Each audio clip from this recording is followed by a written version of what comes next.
Hi there, this is Vanessa DeBurle from Affiliate Marketing Mastery, where you can learn to earn a passive income. And I want to talk about email marketing and 12 best practices. A lot of times, I'm going to assume you know what email marketing is, and you're frustrated. You've been sending out sequences, and you're just not sure why people are not opening up your emails. And these are 12 different practices. Check them off, make sure you're doing these 12, and then you should see your email open rates go up, if not double. Number one is make sure you keep your list cleaned out. If you keep sending emails to people who are not opening them, it's kind of like an algorithm, and the autoresponder is picking up on that, so that they're just assuming that what you're sending isn't going to get opened. So you're kind of hurting yourself by continuously sending to people that aren't interested in what you have. And you know, not everybody wants the information you have. That's just a fact of life. And by keeping them on your list, another problem is you're paying for those emails that are going out. After you start getting into the thousands and your numbers keep getting bigger, your fee for the autoresponder goes up according to how much you use it. And if you're sending out thousands of emails that nobody's opening, then it's really just a waste of money as well. So you really want to have them removed completely and clean it up. Now, one way you can do that in ActiveCampaign is ActiveCampaign actually will track the emails that don't open up, and it will actually remove them if you ask it to. So that's another feature of ActiveCampaign, that it will automatically do it. Some autoresponders require you to go in and take them out by hand, and it's much more cumbersome and time consuming. So that is a nice feature in the tracking part of ActiveCampaign. Now let's look at number two. You want to make sure you don't over deliver. And what I mean by that is some people in email marketing say, oh, you should get yourself in front of everybody every single day and, you know, keep on emailing every single day. If you do that, think of yourself. There's been people, I'm sure, that have emailed you every single day.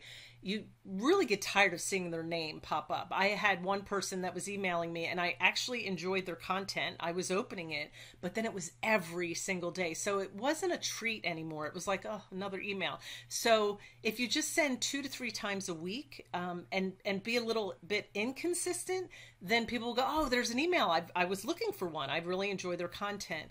I pretty much have mine set up to where every 10 days I send roughly 4. So it is probably 2 to 3 a week. It comes out that way, 5 every 2 weeks. So, but I'm not consistent in how many days I skip. I kind of mix it up a little bit, but just stay in front of them, but don't be in front of them so much that they start ignoring you and they feel like you're annoying. And number 3, again, do not send the email every day. So I just talked about being in front of them every day, and now you want to be consistent. So you want to send emails, but not every day. All right, number 4, do not email on weekends. If you start tracking and looking at the algorithms and your analytics of your emails, you're going to notice that most people do not open them on the weekends. Friday, Saturday, Sunday, pretty much skip those 3 days and only send between 11:30 to about 2:30 Monday through Thursday. You'll find that those are the best times that people will open up their emails. And if you think about it, that's when people are usually at work and they're, you know, they've got their work done, they're sitting there, maybe they're getting ready to go to lunch, and they'll start checking their emails, and there you are. Don't sell in every email. This is number 5 out of 12. If you sell something in every single email, again, I've had people, I've enjoyed their content, but then it was like, okay, what are you trying to sell me? And if people, you know, spread that out, there's the 80-20 rule. If 80% of the time you're just sending content, good, valuable content, and 20% of the time you're trying to offer them a tool or sell them something, then you'll find that that's a good balance. Number 6, make sure you segment and tag your emails. And what do I mean by this? Even though you might not understand how to use it or how it's going to benefit you right now, do it anyway. And down the road, it's going to help you. So let's say I send out a lead magnet. And in that lead magnet, I'm in health and fitness. And maybe in this particular lead magnet, I started talking about lifting weights. Maybe it was something I hadn't been talking about. I was into nutrition and shakes and maybe just getting out and exercising and moving. Well, all of a sudden I started talking about not weightlifting, but lifting weights as part of the routine. And so I sent out a free lead magnet on how to gradually increase the level of your weights, and here are some simple routine workouts to do. And people got the free lead magnet. They were added to my list. Well, I can tag them weights.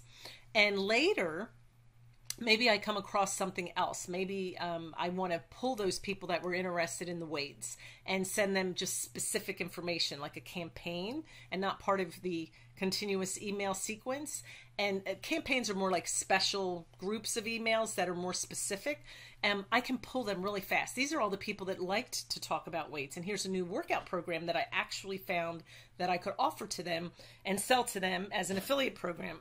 So tag them, segment them based on interest, based on why they're getting on your list. So even though everybody on my list might be interested in starting a business, not every single person per se might want to start an affiliate marketing business. Maybe some of them are interested in my email marketing and maybe some other things that all businesses need, but I can tag them, the people that specifically want affiliate marketing. I can cater to them a little bit in more depth than the people that wanted some of the other information, if that makes sense.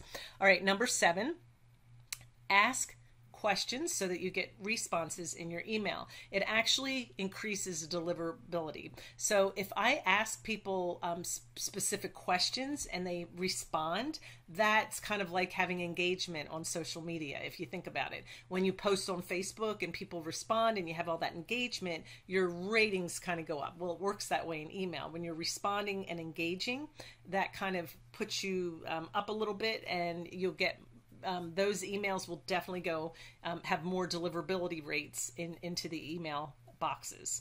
All right, number 8, use stories. And the reason you want to use stories is you want people to get to know you and your stories and how they relate to different analogies and things that you're telling. People don't always want to just be talked to. You know, if I wrote an email to you and said, oh, I love these weights, and this is a routine I started doing, you got to try it, as opposed to telling the story of how, you know, I got tired of just walking every day. I wanted to up it a little bit, and I felt like I was too old, but I started out with 2 pounds, and I even sat in my chair, and, you know, tell a funny story. I mean, could you imagine someone sitting in a chair with 2-pound weights? It's kind of a visual that's ridiculous, because 2 pounds are not much, but it happens.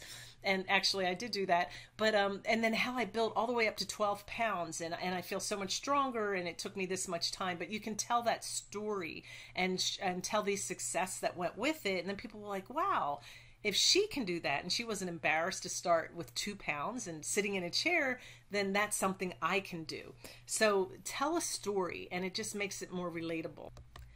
Number 9, you will hope that one day you will have this problem, but warm up the IP. And what does that mean? If you have a list of emails like 100,000, you cannot send all 100,000 emails at once. It'll look like spam, and autoresponders do not like that.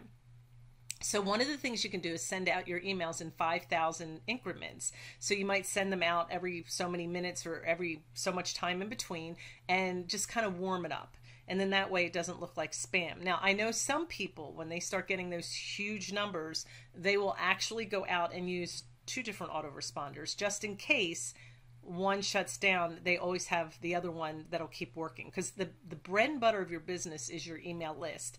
I just got an email from somebody, an influencer. I'm on their email list, and they just mentioned how they just lost their account on Facebook. It was shut down. 25,000 people were following them on there, and it just got shut down out of the blue. But they have an email list, so you have to make sure you build this email list.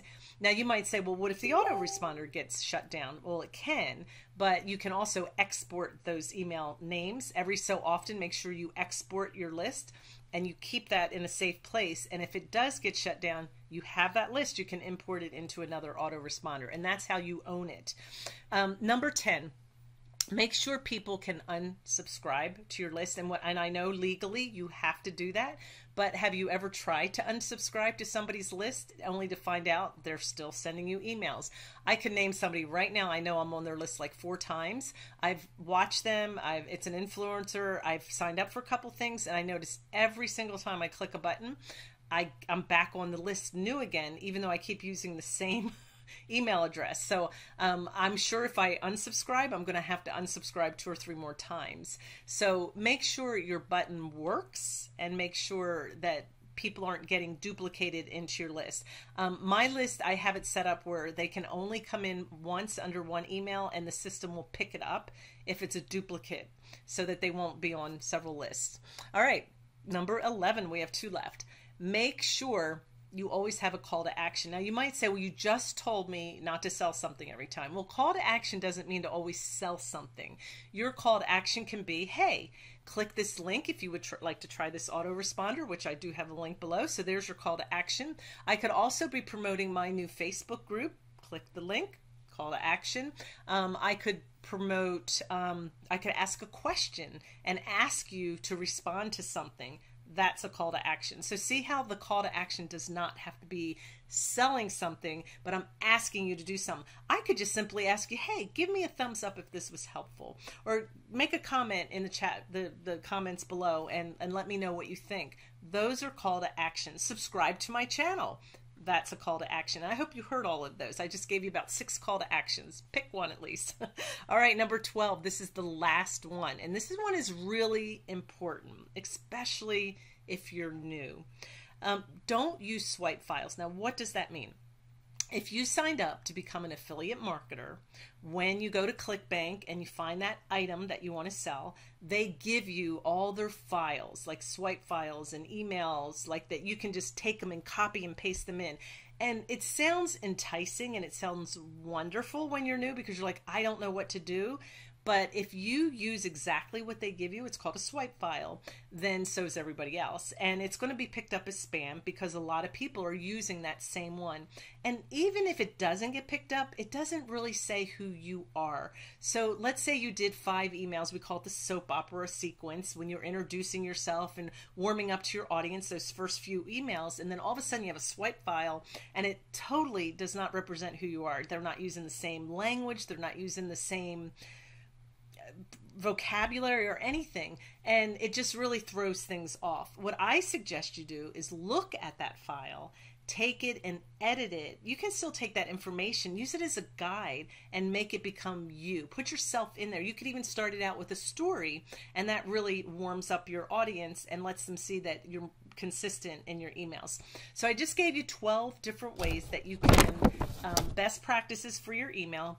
Hopefully one of those will be something you weren't doing, and you can start using that best practice and get those emails to get open.